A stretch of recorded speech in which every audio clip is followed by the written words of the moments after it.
Good morning, dear students. Today we are going to start our last topic of this chapter, transformer. हमारा जो chapter चल रहा है chapter number 7, NCERT का chapter number 7 या आपकी प्रदीप वाली बुक में यूनिट 4 का लास्ट टॉपिक हम कर रहे हैं, ट्रांसफार्मर. ठीक है बेटे, थोड़ा इम्पोर्टेंट टॉपिक है, थोड़ा लेंथी है. इम्पोर्टेंट भी है और लेंथी भी है, तो ध्यान से समझना. सबसे पहले ट्रांसफार्मर क्या होता है. ट्रांसफार्मर हम ये सोचते हैं कि ये एनर्जी को ट्रांसफर करता है. ये एनर्जी को ट्रांसफर नहीं करता. ठीक है, ये एनर्जी को ट्रांसफॉर्म करता है. It is not transfer the energy. ये एनर्जी को ट्रांसफर नहीं करता. Transfer the energy but it transform.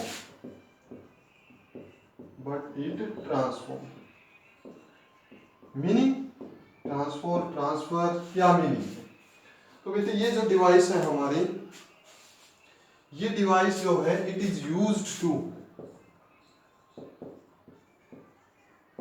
Increase और decrease the voltage. Increase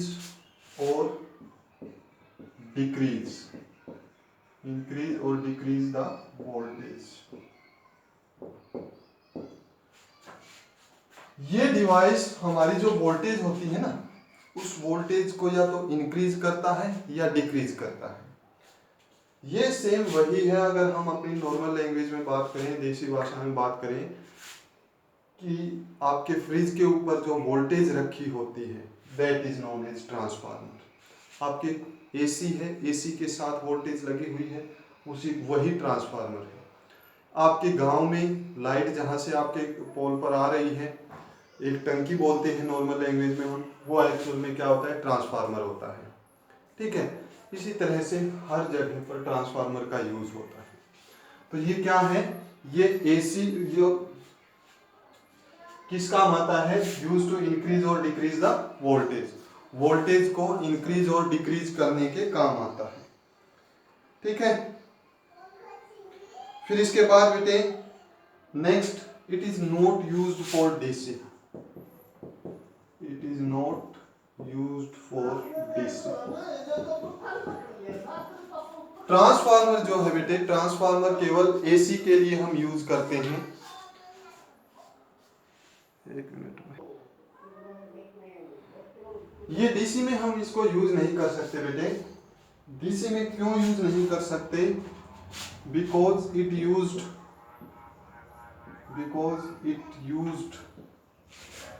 it works on the principle of mutual induction. It works on the principle of mutual induction. तो एक number का question तो यहीं से बनता है बेटे, कि जो ट्रांसफार्मर है वो किस प्रिंसिपल पे काम करता है, म्यूचुअल इंडक्शन पे काम करेगा. ट्रांसफार्मर किसके ऊपर काम करेगा, म्यूचुअल इंडक्शन के ऊपर काम करेगा. अब म्यूचुअल इंडक्शन क्या था, कि भाई करंट चेंज होगा तो फ्लक्स चेंज होगा, फ्लक्स चेंज होगा तो ईएमएफ प्रोड्यूस होगा. डीसी के अंदर करंट चेंज होता ही नहीं, करंट की वैल्यू फिक्स होती है, वोल्टेज की वैल्यू फिक्स होती है. इसीलिए हम डीसी में यूज नहीं कर सकते. ये किसके ऊपर काम करेगा, transformer used for AC. It is used for AC. AC के लिए हम इसको यूज करेंगे, क्योंकि एसी में करंट की वैल्यू कंटिन्यूअसली चेंज होगी तो म्यूचुअल इंडक्शन होगा. ठीक है, करंट चेंज होगा तो ही म्यूचुअल इंडक्शन होता है, अदरवाइज म्यूचुअल इंडक्शन डीसी में नहीं होता. क्योंकि करंट चेंज होगा तो फ्लक्स चेंज होगा, फ्लक्स चेंज होगा तो ईएमएफ प्रोड्यूस होगी, ईएमएफ प्रोड्यूस होगी तो ऑपोजिट करंट बनेगा. That's why transformer used for DC. DC के लिए हम इसको यूज नहीं करेंगे. किसके लिए यूज करेंगे, हम इसको एसी के लिए यूज करेंगे. ठीक है, नेक्स्ट जो इसके अंदर हमें ट्रांसफार्मर के अंदर क्या होता है, ट्रांसफार्मर अगर आइडियल ट्रांसफार्मर है, फॉर आइडियल ट्रांसफार्मर,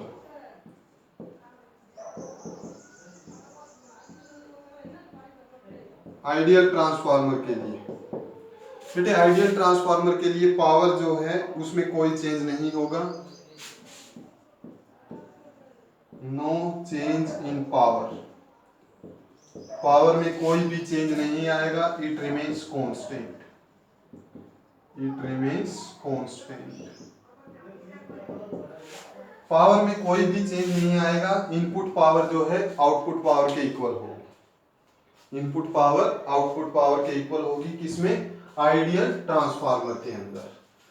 ठीक है, नेक्स्ट है अगर पावर कांस्टेंट है, इफ पावर इज कांस्टेंट, अगर पावर कांस्टेंट है तो बेटे क्या?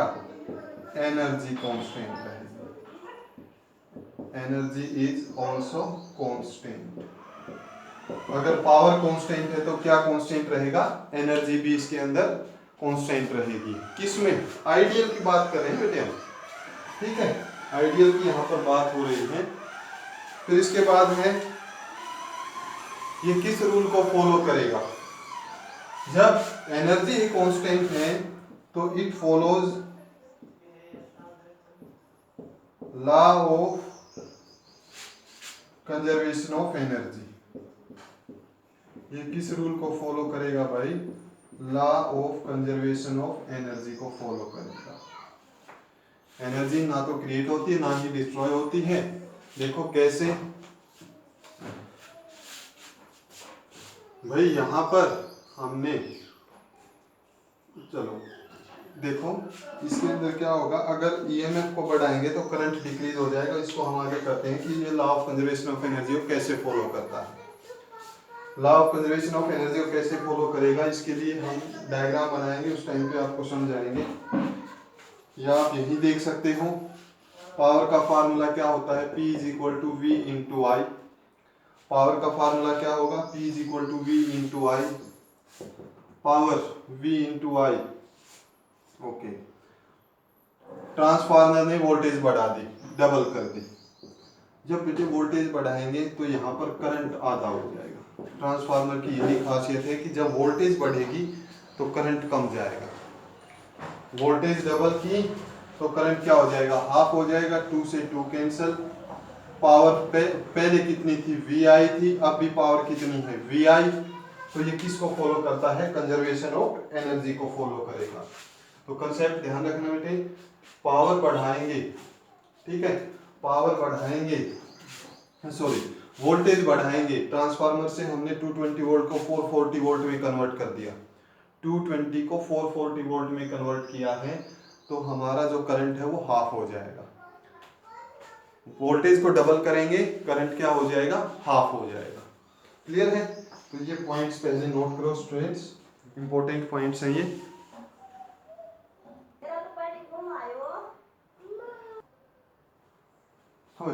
Law of conservation of energy को फॉलो करेगा, कर लिया नोट। और एक चीज आपने यहाँ पर देखी होगी, it do not follows Ohm's law. Ohm's law को भी फॉलो नहीं करेगा, it do not follow Ohm's law. फिर टाइप्स ऑफ ट्रांसफार्मर, यहाँ तक क्लियर हुआ बेटे? ये एनर्जी को ट्रांसफर नहीं करेगा, ये ट्रांसफॉर्म करेगा, ठीक है, इंक्रीज और डिक्रीज करेगा वोल्टेज को इंक्रीज डिक्रीज करता है। वोल्टेज इंक्रीज हुई तो करंट डिक्रीज, और वोल्टेज डिक्रीज हुई तो करंट इंक्रीज होगा। डीसी के लिए हम यूज नहीं कर सकते। क्यों यूज नहीं कर सकते? क्योंकि ये किसके ऊपर, किस प्रिंसिपल पे काम करेगा? Mutual induction. Mutual induction means current की वैल्यू कंटिन्यूअसली चेंज होनी चाहिए, जो कि डीसी में चेंज नहीं होती। किसमें चेंज होती है? एसी में। आइडियल ट्रांसफार्मर के लिए 3 कंडीशंस आपको लिखवाई है कि पावर चेंज नहीं होगी, इनपुट पावर आउटपुट पावर के इक्वल होगी, ठीक है, पावर कांस्टेंट रहेगी तो एनर्जी भी कांस्टेंट रहेगी। और ये किस रूल को फॉलो करेगा? Law of conservation of energy को। कैसे फॉलो करेगा? वोल्टेज बढ़ाएंगे तो करंट कम हो जाएगा, वोल्टेज को कम करेंगे तो करंट बढ़ जाएगा। अब हमारा टॉपिक है types of transformer, second type या पॉइंट नंबर 2। एग्जाम के अंदर बेटे इसमें से एक नंबर के क्वेश्चन आ सकते हैं, 2 नंबर में आ सकता है, ये कंप्लीट 5 मार्क्स के अंदर भी आ सकता है। तो ये है हमारा types of transformer, types of transformer. Transformer की टाइप्स, दो टाइप्स हैं। फर्स्ट है हमारा स्टेप अप ट्रांसफार्मर। फर्स्ट जो हम पढ़ेंगे वो कौन सा होगा? Step up transformer. Step up transformer किस काम आएगा बेटे? स्टेप अप ट्रांसफार्मर जो है it will be used to increase the voltage. Step up के अंदर क्या होगा? It is used to increase the voltage, voltage को बढ़ाएगा। It is used to increase the alternating voltage. किसके काम आएगा भाई? ये अल्टरनेटिंग वोल्टेज को इंक्रीज करने के काम आएगा। It is used to increase the alternating voltage और डिक्रीज करंट। अगर वोल्टेज बढ़ेगी तो क्या काम होगा? करंट डिक्रीज हो जाएगा। तो ये step up transformer. Step up transformer बनाने से पहले मैं आपको एक डायग्राम बनाता हूं बेटे। यहाँ पर ध्यान से देखना, ये हमारा डायग्राम है।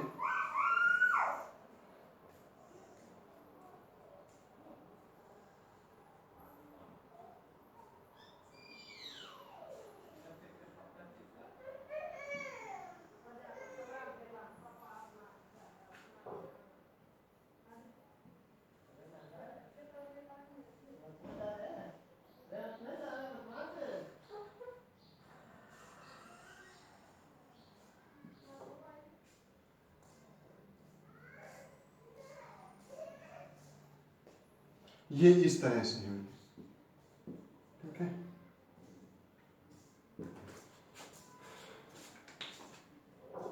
एक लेयर है, ठीक है, सॉफ्ट आयरन की। किसकी लेयर है ये? सॉफ्ट आयरन की। एक लेयर है जैसे ये एक लेयर, ये इसके ऊपर दूसरी लेयर है, इसके ऊपर तीसरी लेयर है, इसके ऊपर चौथी लेयर है। इस तरह से बहुत सारी लेयर्स हैं। आपने देखा होगा स्टूडेंट्स, कभी ट्रांसफार्मर आपने छोटे छोटे पत्तियां मिली होंगी आपको, ई और आई शेप की, उसी को ट्रांसफार्मर कहते हैं। इस टाइप की आपको पत्ती मिलती होंगी जब आप किसी इलेक्ट्रॉनिक डिवाइस को खोलते हो, ई और आई शेप की। उसके बाहर देखो कॉपर वायर होती है, उसके बाहर कॉपर वायर होती है, वही तो ट्रांसफार्मर होता है। तो ये सॉफ्ट आयरन कोर की है, ठीक है। सॉफ्ट आयरन कोर यूज क्यों किया गया? Why this soft iron core is used? ये बनाने की जरूरत नहीं है। ये सॉफ्ट आयरन था, एक लेयर, उसके ऊपर दूसरी लेयर, उसके ऊपर तीसरी लेयर, इस तरह से सॉफ्ट आयरन की ये अलग अलग लेयर है। और ये एक दूसरे से वेल इंसुलेटेड है। एक दूसरे से ये क्या है? वेल इंसुलेटेड है। करंट यहाँ पर नहीं जाएगा, एक के अंदर करंट गया तो दूसरे में नहीं जाएगा। तो ये प्लेस एक दूसरे के ऊपर, वाई दिस, क्वेश्चन है यहाँ पर, why this sheets are placed one over other. एक दूसरे के ऊपर क्यों रखी गई? And insulate from each other, insulate from each other. और ये एक दूसरे से इंसुलेट भी है। टू रिड्यूस एडी करंट्स, किस लिए भाई? ये टू रिड्यूस एडी करंट्स, ठीक है। ये जो हमने कोयल ली है, ये छोटे छोटे आयरन पीस लिए।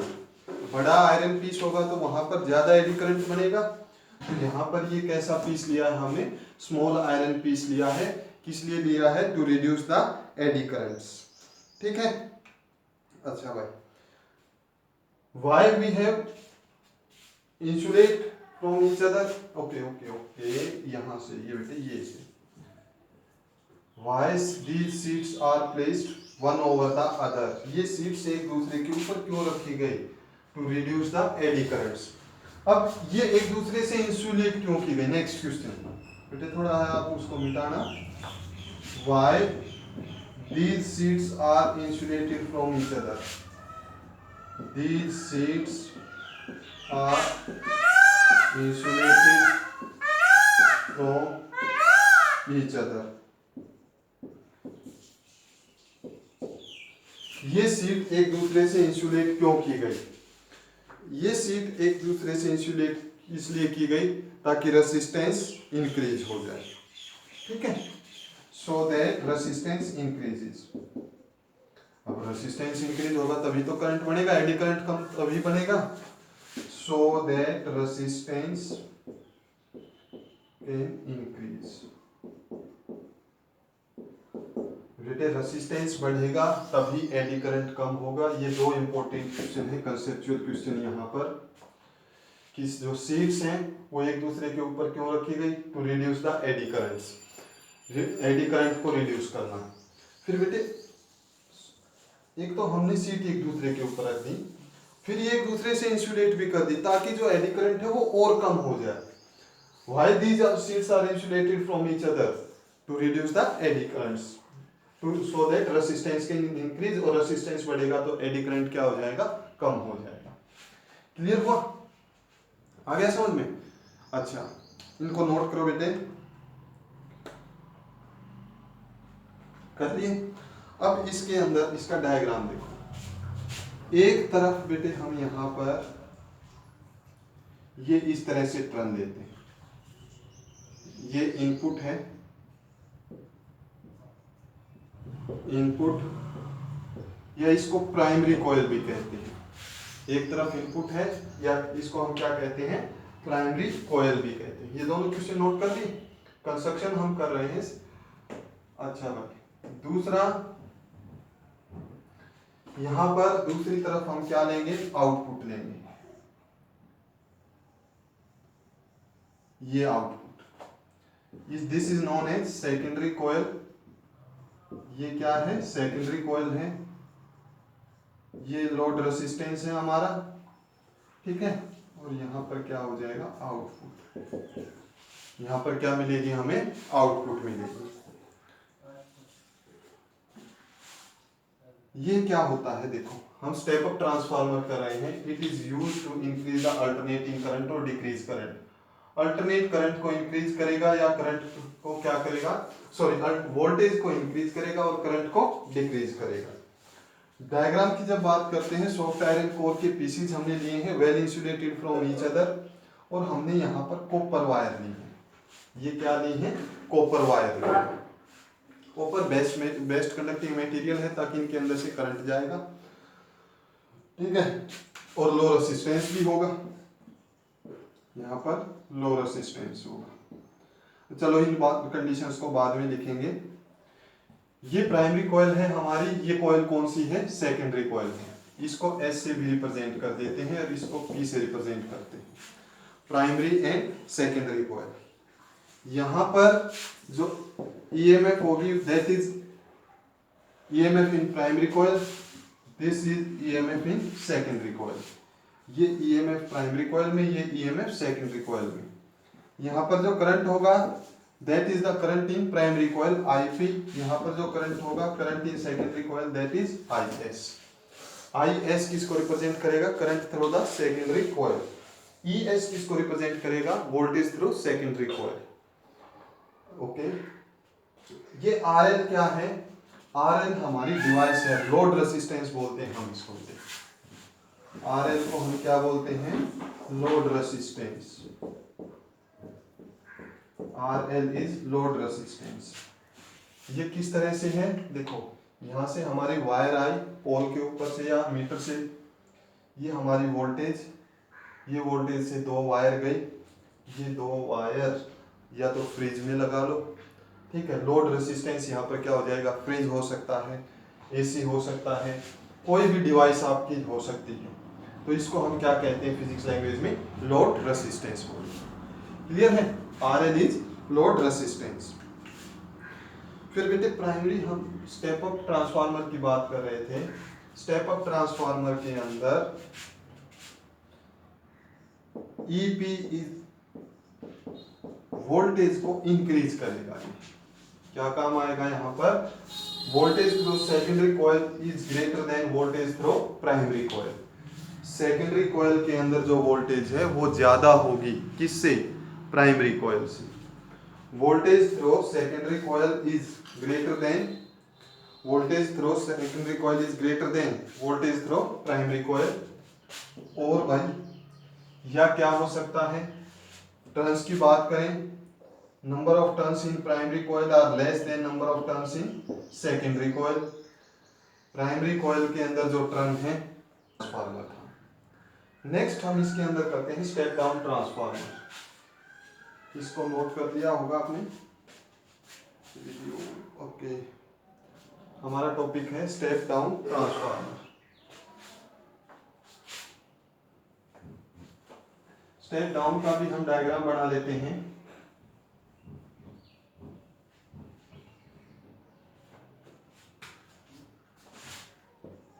Step down transformer, step down transformer किस काम आता है,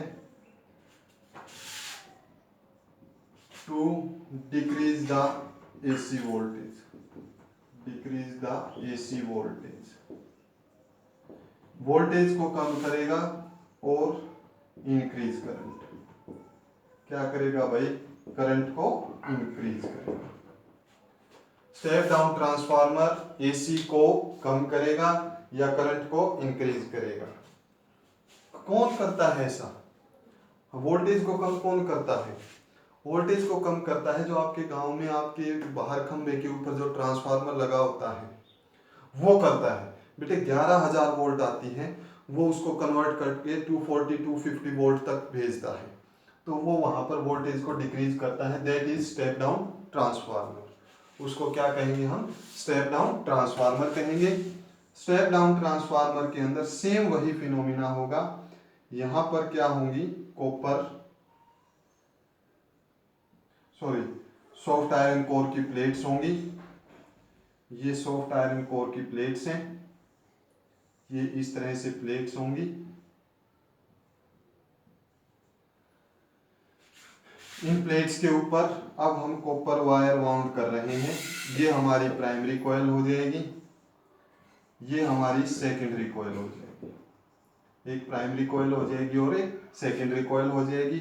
ये वायर किसकी वाउंडिंग होती है, कॉपर वायर की वाउंडिंग होती है, ताकि इनमें लो रेसिस्टेंस रहे। यहाँ पर इनपुट होगा सेम, यहाँ पर वही लोड रेसिस्टेंस होगा, ये आउटपुट होगा। दिस इज यहाँ पर EP voltage through primary coil, this is ES voltage through secondary coil. यहाँ पर जो करंट होगा that is current through primary coil, यहाँ पर करंट होगा करंट थ्रो सेकेंडरी कॉइल। ये number of turns step down के लिए EP must be greater than ES, voltage in primary coil must be greater than voltage in secondary coil. Primary coil के अंदर voltage ज्यादा होनी चाहिए secondary coil से। यहाँ पर 1000 है, यहाँ पर कितना हो 220 हो, यहाँ 11,000 है, यहाँ कितना हो 440 हो, इस तरह से EP must be greater than ES। या फिर जब हम टर्न्स की बात करें तो number of turns in primary coil must be greater than number of turns in secondary coil. तो ये जो डिवाइस बनेगी, this device is known as step down transformer. इस कंडीशन में स्टेप डाउन ट्रांसफार्मर बनेगा, इससे ऑपोजिट स्टेप अप ट्रांसफार्मर बनेगा। Clear हुआ बेटे, इसको नोट करो। फिर हम अब हमने कंस्ट्रक्शन पढ़ी, कौन सी डिवाइस क्यों यूज करती है ये भी लिखा, 2-3 कंसेप्चुअल क्वेश्चन लिखे। अब हम इसमें वर्किंग और थ्योरी करेंगे। पहले इसको आप नोट करो, स्टेप अप और स्टेप डाउन। फिर बेटे इसके बाद जो देखो, एक जगह और भी इसको हम यूज कर सकते हैं, जैसे झाड़ली पावर प्लांट है, यहाँ पर लाइट बनती है, तो ये थोड़ी ही वोल्टेज को बढ़ाकर भेजते हैं, ठीक है, वोल्टेज को ये इंक्रीज करते हैं। और ये किसी पावर जैसे कोसली ही किसी पावर हाउस के अंदर जब ये लाइट जाएगी तो वहां पर स्टेप डाउन, यहाँ से झाड़ली से जैसे कर दिया 1 लाख वोल्ट, ठीक है, तो कोसली सब स्टेशन जो होते हैं वो इसको कर देते हैं 32,000 32 kV 3200 वोल्ट में, 32,000 वोल्ट में कर देते हैं। इस तरह से इंक्रीज डिक्रीज करते रहते हैं। क्लियर है।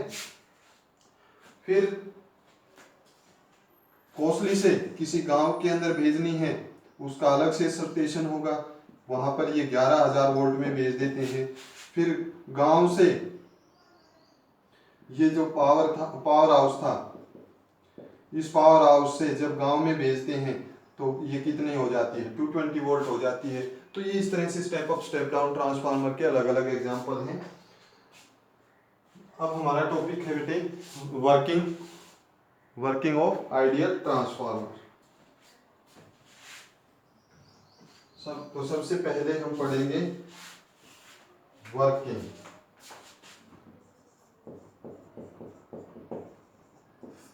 For ideal transformer. Ideal transformer की वर्किंग करनी है। आइडियल ट्रांसफार्मर वो ट्रांसफार्मर होता है बेटे जिसकी एफिशिएंसी 100% हो। एफिशिएंसी कितनी हो, 100%। The transformer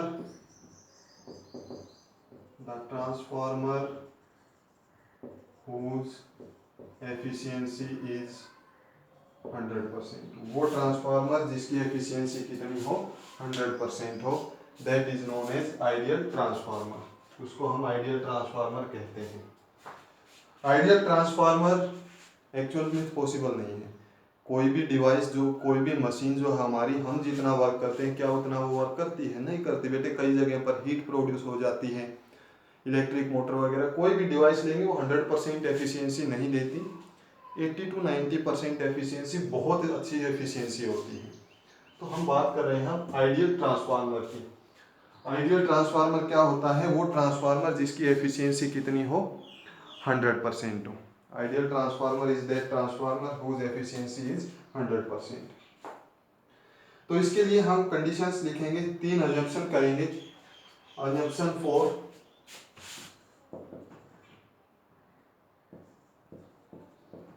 assumptions for ideal transformer. Ideal transformer के लिए क्या अजम्पशन हम करें। आइडियल ट्रांसफार्मर के लिए पहली अजम्पशन जो हमारी रहेगी, फर्स्ट एंड फॉरमोस्ट, कि जो करंट है वो कम होना चाहिए। Current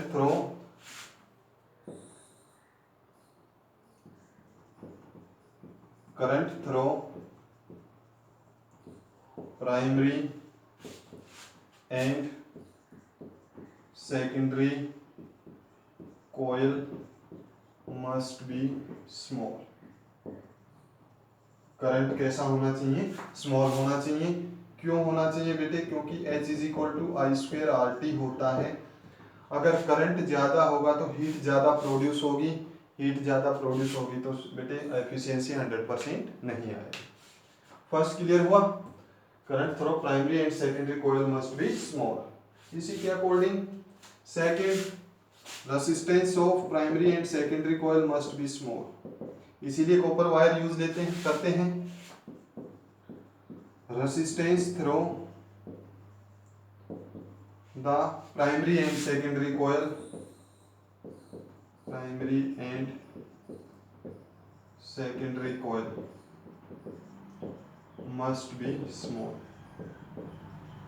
current through primary and secondary coil must be small. Primary और सेकेंडरी कोयल के अंदर जो रेजिस्टेंस है वो भी क्या होना चाहिए, कम होना चाहिए। थर्ड अजम्पशन जो यहाँ पर रहेगी बेटे, थर्ड अजम्पशन रहेगी flux produced in primary coil. Flux produced in primary, flux produced in primary as well as secondary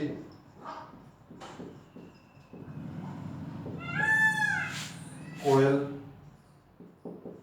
is of same amount।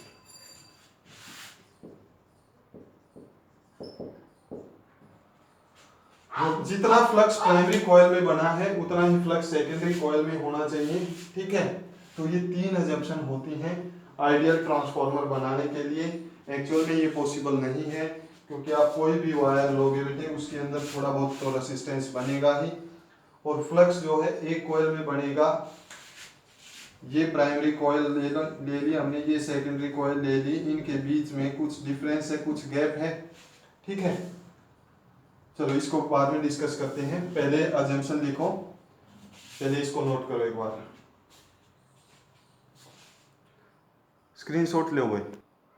हाँ बेटे लिख लिया ये।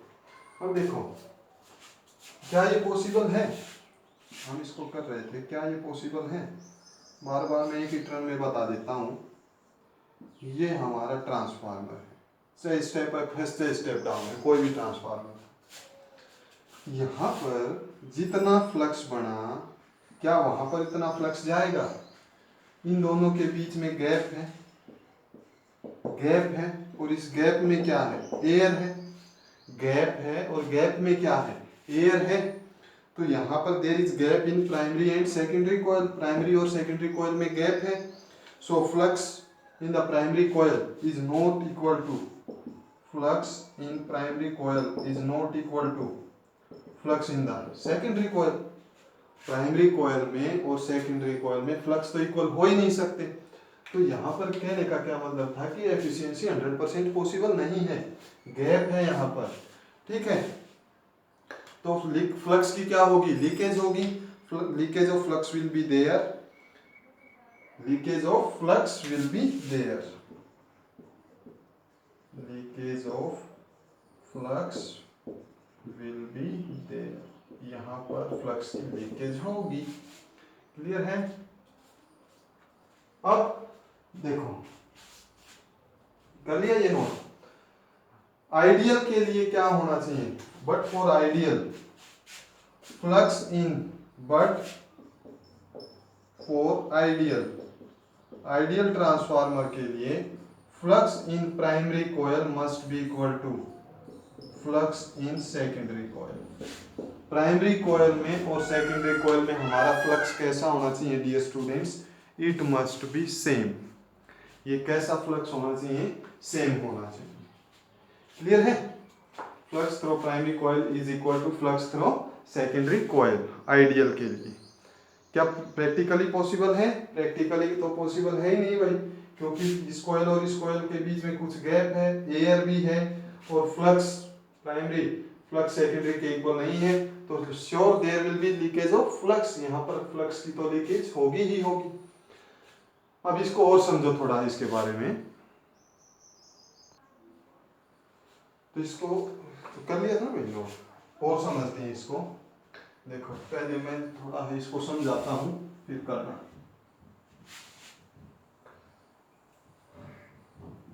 वर्किंग ही कंटिन्यू है। ये हमारा ट्रांसफार्मर था, ये ट्रांसफार्मर था। Suppose this is primary coil, this is secondary coil, this is load resistance, ये आउटपुट, ये है हमारे पास इनपुट।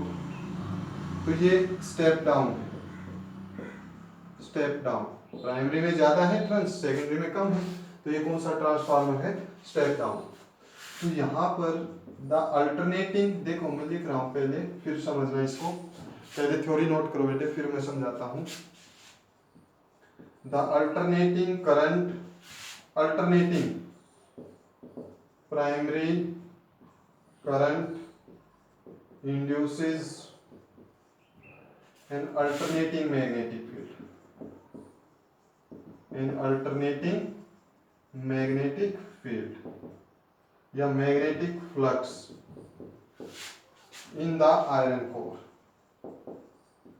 किसके अंदर बनाएगा ये? आयरन कोर के अंदर। अल्टरनेटिंग प्राइमरी करंट जो है, ये यहाँ पर जो प्राइमरी करंट है IP, alternating primary current iron core के अंदर मैग्नेटिक फ्लक्स इंड्यूस करेगा या नहीं करेगा? बिल्कुल करेगा भाई। यहाँ पर जब करंट चेंज होगा, जब करंट चेंज होगा तो इस कॉइल के अंदर इंड्यूस्ड ईएमएफ होगा या नहीं होगा? अल्टरनेटिंग मैग्नेटिक फ्लक्स बनेगा या नहीं बनेगा? फ्लक्स कब बनता है? जब मैग्नेटिक फील्ड चेंज हो। मैग्नेटिक फील्ड कब चेंज होगा? जब करंट चेंज होगा। तो तो यहाँ पर करंट भी चेंज हो रहा है, करंट चेंज हो रहा है तो यहाँ पर इस आयरन कोर के अंदर अल्टरनेटिंग मैग्नेटिक फ्लक्स बनेगा। फिर इसके बाद because the core extends to, core कहां तक जाती है, because the core extends to, extends through the secondary coil, core extends through the secondary coil। ये coil, ये जो सॉफ्ट आयरन कोर है ये कहां तक जा रही है बेटे, सेकेंडरी कॉइल तक जा रही है। through the secondary coil the induced flux also extends through, induced flux also extends through the trunks of secondary, through the trunks of secondary coil।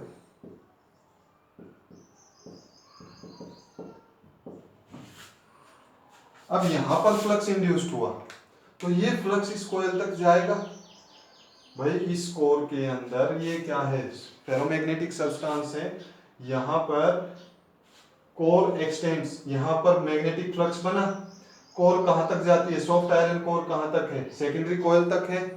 तो because the core x tends through the secondary coil, secondary coil तक core जाती है तो induced flux जो है वो कहां तक जाएगा, it extends through the turns of secondary coil, तो ये इस टर्न्स के, इन टर्न्स के अंदर भी आएगा। ठीक है। अब फिर इसके बाद according to Faraday law of electromagnetic induction, इसी चीज को और समझते हैं और ये आपका एग्जाम में आ जाए बेटे वर्किंग, तो ये सबसे इंपॉर्टेंट पार्ट है, ये आपको लिखना पड़ेगा, ये सबसे इंपॉर्टेंट पार्ट है, ये आपको लिखना पड़ेगा। According to Faraday law of electromagnetic induction, electromagnetic induction, according to Faraday law of electromagnetic induction, the induced EMF per turn, the induced EMF per turn, induced EMF per turn is same,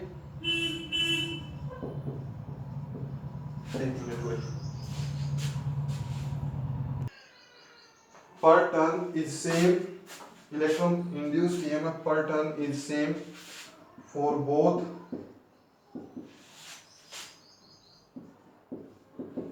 primary and secondary coil।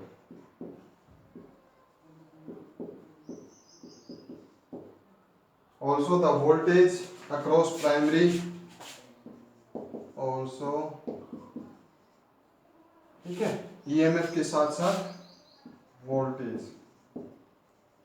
Also the voltage, primary voltage, ठीक है, also the voltage, कौन C voltage बेटे, primary voltage, also the voltage EP across the primary, across the primary is equal to EMF induced,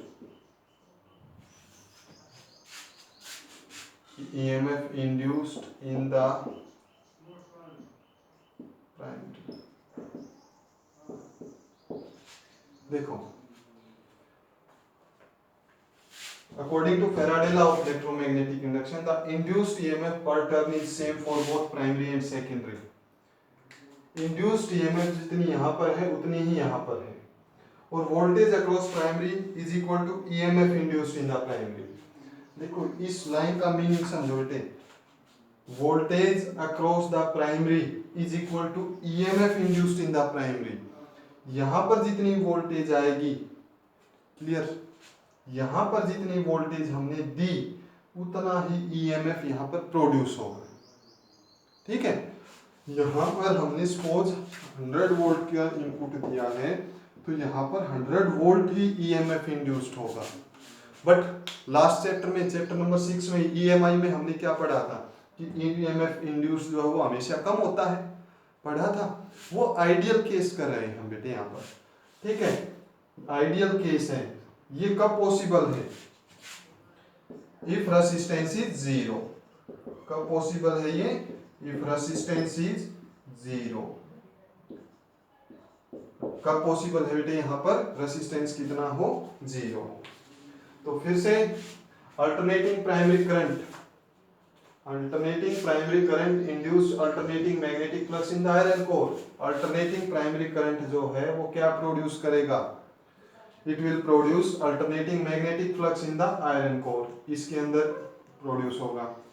अब ये core कहाँ तक जाती है? सेकेंडरी कॉइल तक जाती है। तो इंड्यूस्ड फ्लक्स कहाँ तक जाएगा? सेकेंडरी कॉइल तक जाएगा। प्रोड्यूस यहाँ पर हुआ, कोर के थ्रू कहाँ पर जाएगा? सेकेंडरी कॉइल में जाएगा। अब फैराडे लॉ के अकॉर्डिंग इंड्यूस्ड ईएमएफ प्राइमरी में और सेकेंडरी में क्या रहेगा? इक्वल, क्योंकि फ्लक्स तो लॉस हुआ ही नहीं। अगर फ्लक्स लॉस नहीं हुआ, कंडीशन क्या थी हमारी आइडियल के लिए? फ्लक्स लॉस नहीं होना चाहिए। अगर फ्लक्स लॉस नहीं हुआ तो ईएमएफ इंड्यूस्ड पर turn is same for both primary and secondary coil. इस कॉइल में और इस कॉइल में ईएमएफ प्रोड्यूस जो हुआ सेम होगा। अब इस कॉइल की बात करते हैं। Also the voltage EP across the primary, primary में जो वोल्टेज थी वो किसके इक्वल होगी? EMF induced in the primary, ठीक है। एंड वोल्टेज अक्रॉस सेकेंडरी, और इसमें जितनी वोल्टेज है उतनी इसमें भी बढ़ेगी, क्योंकि ये भी लो रेसिस्टेंस है, नेग्लिजिबल रेसिस्टेंस है। And voltage across the secondary, voltage across the secondary coil, voltage across the secondary coil, secondary coil के अंदर जो वोल्टेज होगी, voltage across the secondary coil is equal to EMF induced in the secondary coil, EMF induced in the secondary coil. ये बड़ी important lines हैं और इनको बेटे ध्यान से समझ में भी आया होगा आपके कि जितनी वोल्टेज यहाँ पर है उतनी ही यहाँ पर होगी। अब फ्लक्स कहाँ से कहाँ तक जा रहा है? यहाँ पर जितना फ्लक्स है प्राइमरी में, जितना फ्लक्स है उतना सेकेंडरी में भी होगा, क्योंकि फ्लक्स जो है लॉस नहीं हो रहा। अब यहाँ पर जितनी वोल्टेज है उतनी ही वोल्टेज हमें आउटपुट में मिल रही है। किसके कारण है ये? रेसिस्टेंस कैसा है? जीरो है, नेग्लिजिबल रेसिस्टेंस है।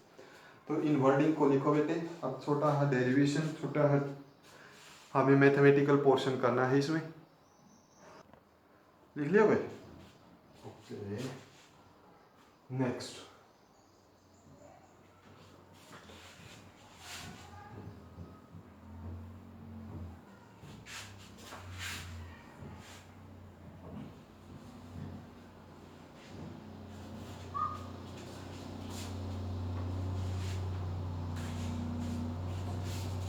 अब है बेटे हमारे पास इंड्यूस्ड ईएमएफ इन,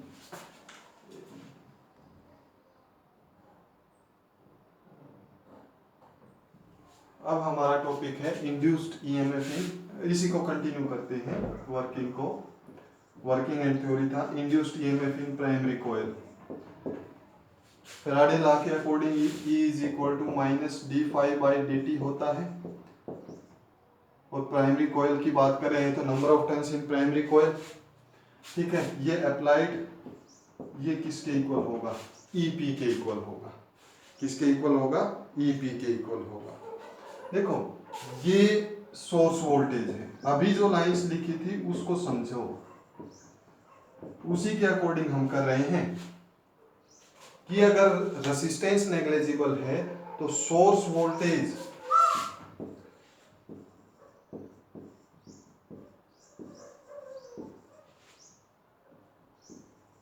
ये सोर्स वोल्टेज है, सोर्स वोल्टेज किसके इक्वल होगी? इंड्यूस्ड ईएमएफ के इक्वल होगी या नहीं होगी?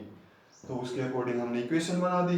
ई इंड्यूस्ड, ये इंड्यूस्ड है, E induced is equal to minus N, induction का ईएमएफ इंड्यूस्ड का फार्मूला क्या है? Minus d phi by D t, और नंबर ऑफ टर्न्स एनपी है तो NP d phi by D t, minus का sign is equal to EP. इसी तरह से induced EMF in secondary coil. Secondary coil के लिए हम अगर इंड्यूस्ड ईएमएफ का फार्मूला बनाना है, E induced is equal to minus number of turns in secondary coil D phi by D T is equal to EMF of secondary coil. ये हमारी output है, ये क्या है, हमारी आउटपुट वोल्टेज है। ये सोर्स वोल्टेज और ये क्या बनी, आउटपुट वोल्टेज। ये तो ईएमएफ इंड्यूस हुआ, देखो जितना यहाँ पर बना उतना यहाँ पर बना। अब यहाँ पर जितना बना उतना यहीं पर भी बनना चाहिए, होना चाहिए या नहीं होना चाहिए, ठीक है। तो यहां से हम from equation number first and second, from equation number first and second, equation number first और सेकंड से हम क्या लिख सकते हैं, E S from equation number first and second, E S by E P, E S by E P किसके equal होगा, minus N P sorry N S D phi by D T divided by minus N S D phi by D T, ये हो जाएगा N P. ये यहां से cancel, ये किसके इक्वल हो जाएगा भाई, N S by N P के, number of turns in secondary coil divided by number of turns in primary coil. Source voltage output voltage किसके ऊपर डिपेंड करने लग गई, नंबर ऑफ टर्न्स के ऊपर डिपेंड करने लगी या नहीं करने लगी। तो यही प्रिंसिपल था कि जितनी टर्न ज्यादा लेंगे तो स्टेप अप हो जाएगा, टर्न कम लेंगे सेकेंडरी में तो स्टेप डाउन हो जाएगा, ठीक है। और ये जो N S by N P है इसको हम के नाम देते हैं, दिस इज नोन एज, चलो इसको अलग से लिखते हैं,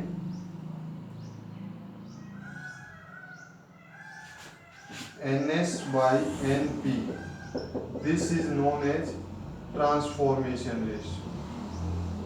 इसको हम क्या कहते हैं dear students, transformation ratio. N S by N P is known as transformation ratio. इसको नोट करो स्टूडेंट्स, फिर इसके बारे में और भी पढ़ते हैं।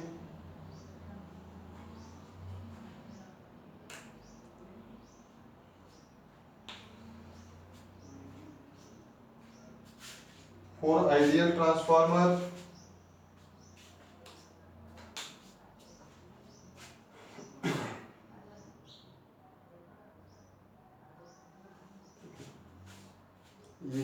ये क्या है, transformation ratio for ideal transformer. कर लिया नोट, ओके। देखो भाई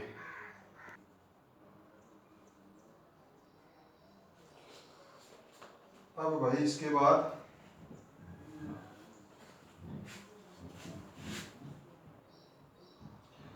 नेक्स्ट हमने क्या अजम्पशन मानी थी, पावर। स्टार्टिंग में एक वर्ड लिखा था, पावर क्या रहेगी बेटे, कांस्टेंट। पावर कैसी रहेगी, यहाँ पर कांस्टेंट पावर रहेगी, ठीक है। तो उसको लेकर चलते हैं हम, पावर कांस्टेंट रहेगी, पावर कांस्टेंट रहेगी,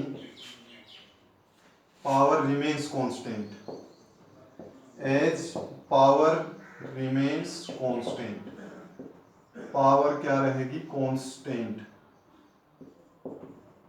पावर जब कांस्टेंट रहेगी स्टूडेंट्स तो इनपुट पावर किसके इक्वल होगी, आउटपुट पावर के। Input power is equal to output power, input power will be equal to output power.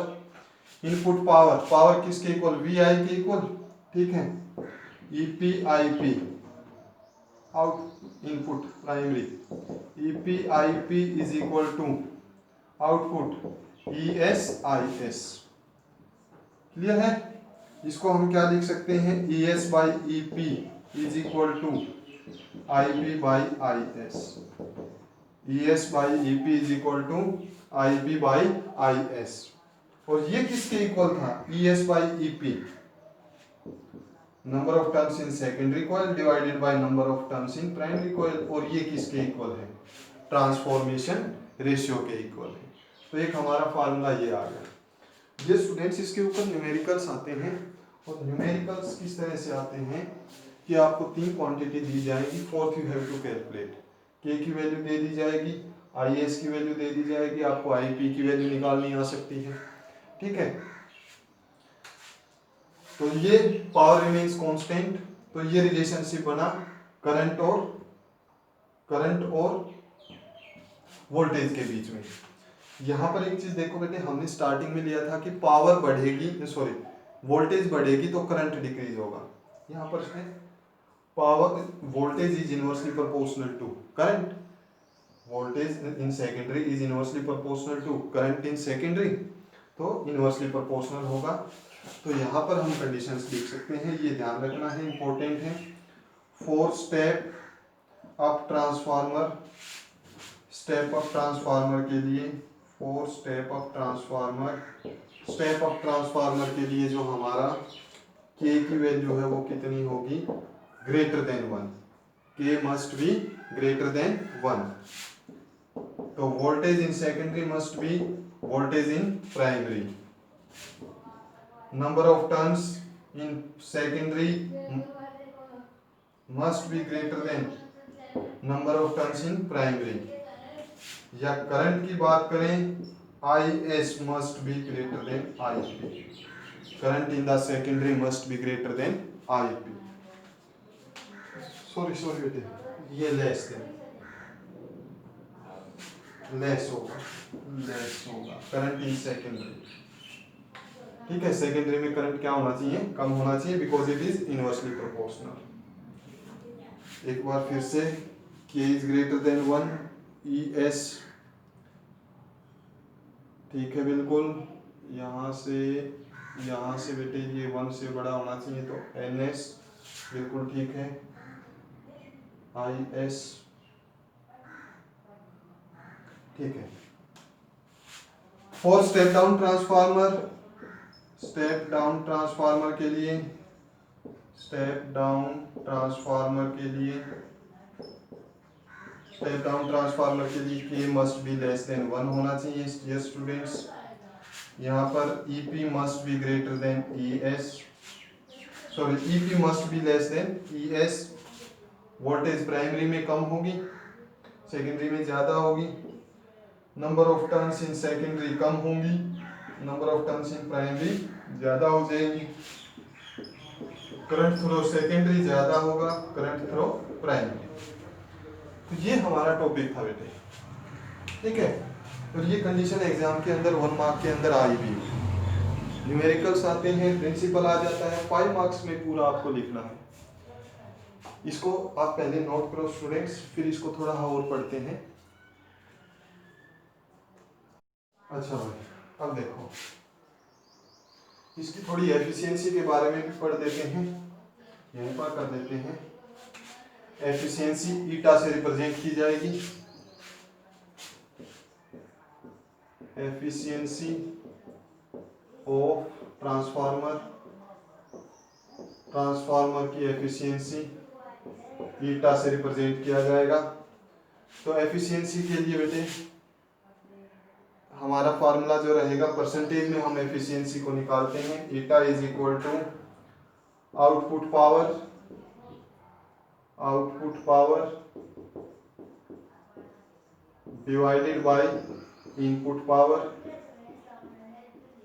Multiplied by 100। Output power divided by input power multiplied by 100। Output power कितनी है, ES P is equal to V into I होता है ना, तो ESIS input power EP IP multiplied by क्या हो जाएगा 100, ठीक है। जब हम इसको और सोल्व करें तो E किसके इक्वल होता है, V किसके इक्वल होता है, IR के इक्वल। तो इसका फार्मूला हम बना सकते हैं बेटे, IS multiplied by resistance of secondary coil multiplied by IS divided by EP को हम लिख सकते हैं IP multiplied by R multiplied by IP into 100। तो एफिशिएंसी किसके इक्वल हो जाएगी, R से R कैंसल, IS का square divided by I P का square. Oh sorry, this is resistance through secondary coil, this is resistance through primary coil, तो multiplied by resistance of secondary coil, resistance of primary coil. एक efficiency का ये formula भी बन गया। Efficiency कभी भी 100% नहीं होगी, क्योंकि ऐसी डिवाइस बनी ही नहीं है जहां पर लीकेज वगैरह ना हो फ्लक्स की। तो अप्रोक्सीमेट लीकेज अप्रोक्सीमेट कितनी बताई थी प्रैक्टिकल लाइफ में, 80 to 90% जो एफिशिएंसी दे दे वो डिवाइस बेस्ट है। क्लियर है? ये एफिशिएंसी का फार्मूला है बेटे। एनसीईआरटी में एफिशिएंसी के ऊपर एक न्यूमेरिकल है, उस न्यूमेरिकल को जरूर करना। अब हमारा जो टॉपिक है एफिशिएंसी हमने कैलकुलेट की। अच्छा भाई, मल्टीप्लाइड बाय 100 और आएगा स्टूडेंट्स, मल्टीप्लाइड बाय 100। ठीक है, ये एफिशिएंसी रहेगी। हो गया क्लियर अच्छी तरह से? अब फिर इसके बाद इसके अंदर एनर्जी लॉस होती है। एग्जाम अलग से एग्जाम में पूछा गया है, what are the energy losses of, कि ये एनर्जी जो लॉस होती है ये किस किस कारण से होती है और कैसे हम इसको रिड्यूस कर सकते हैं। तो देयर आर 5 केसेस। ठीक है, 5 केस हैं हमारे पास। फर्स्ट जो केस है that is leakage of flux.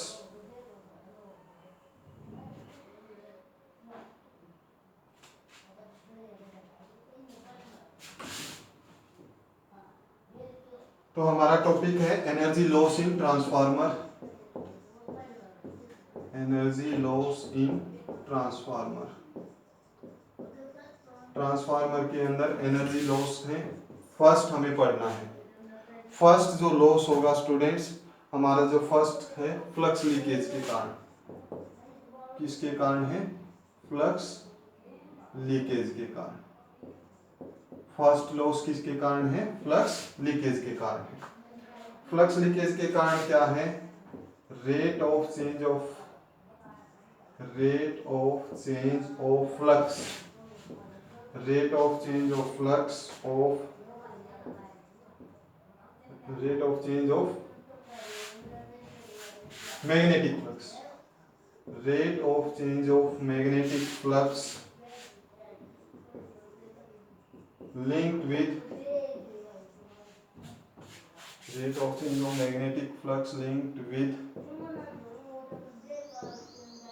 each turn of secondary, each turn of secondary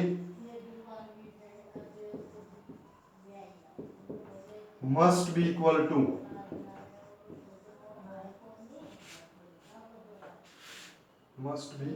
less than, must be less than the rate of change of magnetic flux, rate of change of magnetic flux linked with each turn of primary, each turn of primary। Clear है भाई? एक बार note करो इसको। तो बेटे flux leakage, rate of change of magnetic flux linked with each turn of secondary must be less, ये कम होना चाहिए। ठीक है, less than the rate of change of magnetic flux linked with each turn of primary. ये कैसे हो सकता है? By, this can be achieved by, इसको हम कैसे अचीव कर सकते हैं? This can be achieved by, ये कैसे हम अचीव कर सकते हैं? By winding the primary and secondary coil one over the other।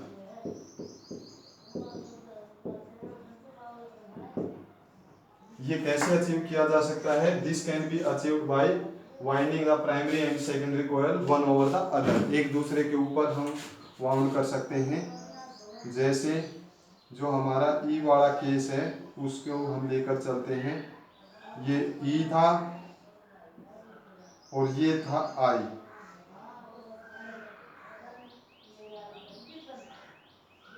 ये इस तरह से ई के और आई की पत्तियां थी, तो हम यहाँ पर वाउंड कर देते हैं। आजकल जो हमारे ट्रांसफार्मर हैं वो ऐसे ही हैं बेटे, देखो एक के ऊपर ही प्राइमरी और सेकेंडरी कॉइल वाउंड करते हैं। तो by this method we can reduce the flux leakage. दूसरा है iron loss.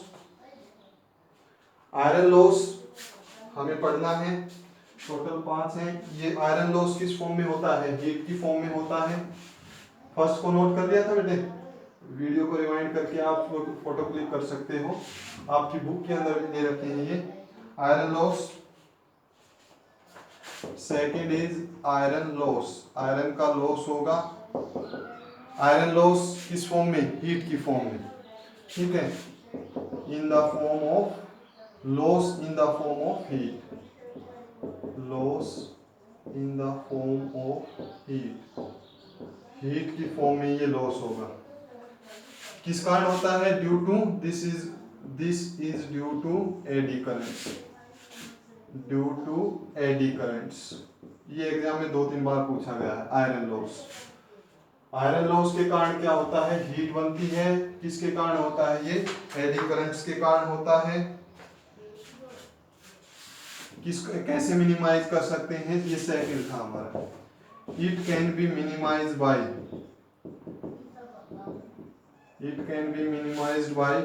laminating sheet, laminated course। इसको हम कैसे कम कर सकते हैं? लैमिनेटेड कोर की हेल्प से। थर्ड जो लॉस इसके अंदर हो सकता है बेटे, थर्ड लॉस हमारा है कॉपर लॉस। कॉपर लॉस ये भी किस फॉर्म में है? Loss in the form of heat, loss in the form of heat, heat की फॉर्म में, loss in the form of heat, heat की फॉर्म में। देखो बेटे, जब कॉपर वायर के अंदर से, ठीक है, कॉइल्स हम लेंगे, वो कॉइल्स कौन सी होती हैं? कॉपर की होती हैं, तो उनके अंदर कुछ रेसिस्टेंस होता है। Loss in the form of heat. This can be reduced by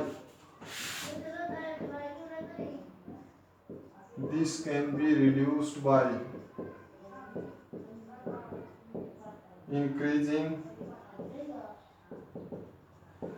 the thickness of wire. कैसे डिक्रीज कर सकते हैं? कैसे रिड्यूस कर सकते हैं? वायर की थिकनेस को बढ़ाकर, वायर की थिकनेस को बढ़ाकर हम ऐसा कर सकते हैं। बेटे थिकनेस बढ़ाएंगे तो रेसिस्टेंस कम होता है ना, resistance is inversely proportional to area of cross section. अगर थिकनेस को बढ़ाएंगे तो रेसिस्टेंस कम हो जाएगा, रेसिस्टेंस कम होगा तो हीट प्रोड्यूस भी क्या होगी? कम होगी। क्लियर है? फोर्थ नोट करो इसको एक बार। फोर्थ इसके अंदर हम, चलो नेक्स्ट पेज पर ही करते हैं, पहले आप इसको नोट करो एक बार, स्क्रीनशॉट लो जल्दी। ओके, फोर्थ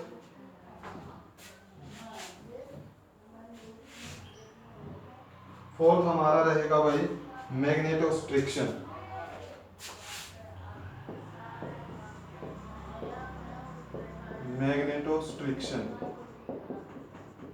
मैग्नेटोस्ट्रिक्शन क्या होता है? Hammering noise. इसको हम बहुत कम नहीं कर सकते बेटे, ये तो होगी hammering noise of transformer.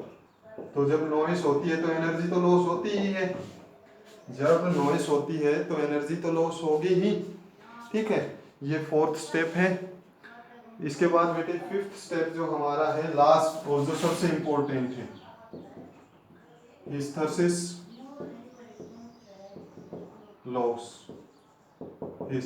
Loss. जो हमारा आयरन कोर है उसके अंदर बार बार करंट जा रहा है, कम हो रहा है, फिर इंक्रीज हो रहा है, फिर डिक्रीज हो रहा है, फिर इंक्रीज, फिर डिक्रीज, तो बेटे बार बार मैग्नेटाइज और डीमैग्नेटाइज हो रहा है या नहीं हो रहा? ठीक है, उसके कारण भी यहाँ पर लॉस होता है, उसके कारण भी यहाँ पर लॉस होता है। Loss of energy loss of energy due to, किसके कारण, due to magnetization and demagnetization, loss of energy due to magnetization and demagnetization of soft iron core.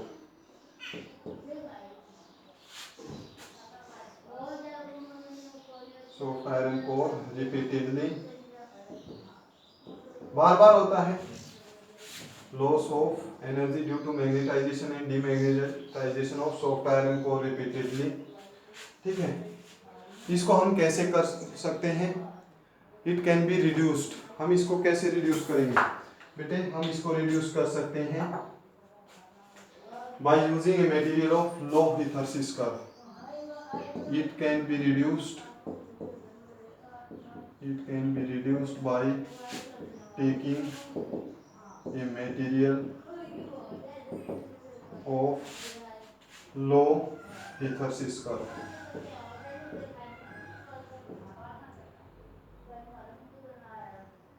Low hysteresis curve, low hysteresis curve. ठीक है, ये पांचों आपकी book में दे रखे हैं स्टूडेंट्स, आप चाहो तो वहां से लिख सकते हो, यहाँ से लिखना चाहो यहाँ से भी लिख सकते हो। एग्जाम के ऊपर, एग्जाम के अंदर कई बार अकेला पूछ लिया जाता है, हिथर्सिस लॉस इन ट्रांसफार्मर एक्सप्लेन, क्या होता है, कैसे हम इसको रिड्यूस कर सकते हैं, कॉपर लॉस क्या होता है, आयरन लॉस क्या होता है, फ्लक्स लॉस क्या होता है। तो ये चारों इंपॉर्टेंट हैं। और पांचवा हमारा है मैग्नेटोस्ट्रिक्शन, हमरिंग नॉइज के कारण। ठीक है, और लास्ट इसके अंदर है हमारे यूज कहां पर होते हैं, इलेक्ट्रिक अप्लायंसेस के अंदर। फर्स्ट कहां पर यूज होते हैं बेटे, ये इलेक्ट्रिक अप्लायंसेस के अंदर, इलेक्ट्रिक अप्लायंसेस के अंदर। ठीक है, बी सेकंड है हमारा step down transformer. Step down transformer जो है, स्टेप डाउन ट्रांसफार्मर बेटे ये होता है वेल्डिंग, ठीक है, या इंडक्टिंग फर्नेस, इंडक्शन फर्नेस के अंदर, फर्नेस। स्टेप डाउन ट्रांसफार्मर कहाँ पर यूज होता है, इंडक्टिव फर्नेस के अंदर। सॉरी बेटे, step down transformer welding, welding purpose के लिए, वेल्डिंग पर्पस के लिए जो वेल्डर होते हैं वो कौन सा ट्रांसफार्मर रखते हैं, स्टेप डाउन। फिफ्थ है इंडक्टिव फर्नेसेस, इंडक्टिव फर्नेसेस। और फोर्थ जो सबसे इंपॉर्टेंट है, AC can be taken to long areas, taken to long distance. AC को हम बहुत ज्यादा दूरी पर ले जा सकते हैं, दैट्स वाई हमारे घरों में AC आती है, हम इसको बहुत ज्यादा दूरी पर ले जा सकते हैं। क्लियर है, AC can be transmitted, taken transmit करोगे, AC can be transmitted to long distance, हम इसको लॉन्ग डिस्टेंस पर ले जा सकते हैं स्टूडेंट्स।